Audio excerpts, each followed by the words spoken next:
গণভোট হলে কার কি সমস্যা সেটা আমাদের বুঝে আসে না।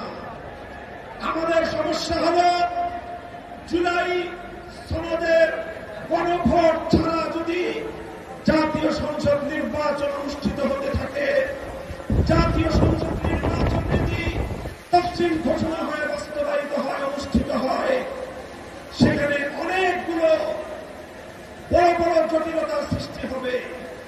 তার মধ্যে অন্যতম একটি হল দ্বিকক্ষ বিশিষ্ট জাতীয় সংসদের উচ্চকক্ষ কিভাবে গঠিত হবে, কিভাবে রাজনৈতিক দলগুলো তাদের নির্বাচনী ম্যানিফেস্টো তৈরি করবে, জাতির সামনে তারা তাদের উচ্চকক্ষের 100 সদস্যের তালিকা কিভাবে প্রকাশ করবে, এই সকল বিষয়ের কোন সদুত্তর তাদের কাছে নাই।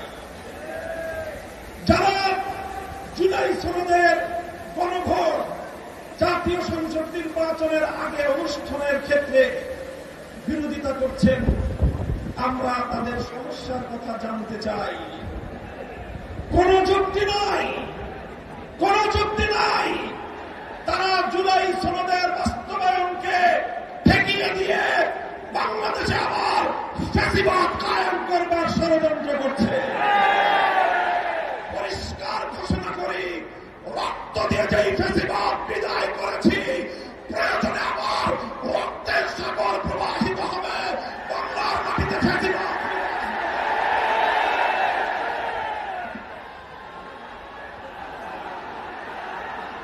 রাজনৈতিক পক্ষগুলোকে বলতে চাই, আমরা রক্ত দিয়েছি বালাকোটে, আমরা রক্ত দিয়েছি শাপলা চত্বরে, আমরা রক্ত দিয়েছি 2015 সালে, রক্ত দিয়েছি 2021 সালে, রক্ত দিয়েছি জুলাই বিপ্লবে। আমাদের মুখোমুখি দাঁড়াবার চেষ্টা করবেন না।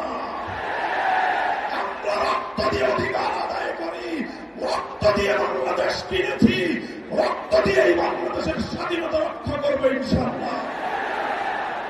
সংগ্রামী সাথী ও বন্ধুগণ, জুলাই বিপ্লবে আমার সকল সহযোদ্ধাদেরকে আমি বলতে চাই, রাজনৈতিক মতবিরোধ থাকতে পারে, নির্বাচন নিয়ে মতপার্থক্য থাকতে পারে, আপনারা যার যার নির্বাচন করবেন সেটা পরের কথা। আসুন, যারা জুলাইয়ের বিপ্লবের রাজপথে ছিলেন, জুলাই বিপ্লবের সনদের আইনি ভিত্তি কার্যকর করার জন্য আমরা হাতে হাত রাখি। সংগ্রামী সাথী ও বন্ধুগণ, সর্বশেষ বক্তব্য, আগামী 13 তারিখ জুলাই সনদের গণভোটকে কেন্দ্র করে সরকারি সিদ্ধান্তের দিকে আমরা তাকিয়ে আছি। সরকার যদি জনগণের শান্তিপ্রিয় ভাষা বুঝতে ব্যর্থ হয়, আবার বলছি, সরকার যদি 8 দলীয় নেতৃবৃন্দের শান্তিপ্রিয় ভাষা বুঝতে ব্যর্থ হয়, যেই ভাষায় বললে সরকার বুঝবে, আমরা সেই ভাষাই প্রয়োগ করব, সেই কর্মসূচি ঘোষণা করব ইনশাআল্লাহ। প্রস্তুত থাকবেন তো আপনারা? ইনশাআল্লাহ যুদ্ধ করে ফ্যাসিবাদ বিতাড়িত করেছি, যুদ্ধ করেই বাংলার মানুষের অধিকার আদায় করে ছাড়বো ইনশাআল্লাহ।